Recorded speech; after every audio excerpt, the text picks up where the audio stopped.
the man who cut hair for hope and got paid back in heart. When I was 19, I was working 2 jobs and still couldn't afford a decent meal, let alone a professional haircut. There was this guy, Leo, who ran a tiny one-chair barbershop on the corner of 4th and Main. He had a faded sign in the window that read, "Free trim if you show me your grades." It didn't matter if it was a C- or a straight A report card. If you were trying, Leo had your back. He'd spin me around in that leather chair, dust off my shoulders, and say, "Kid, you look like $1,000,000. Now go out there and act like it." That shop was the only place in the city where I felt like I actually belonged.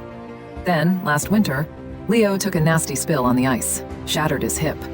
The shop went dark for a week, and word got around that he was drowning in hospital bills. Now, Leo is a proud guy, the kind of old-school American who'd rather go hungry than take a handout. He turned down every single GoFundMe the neighborhood tried to start.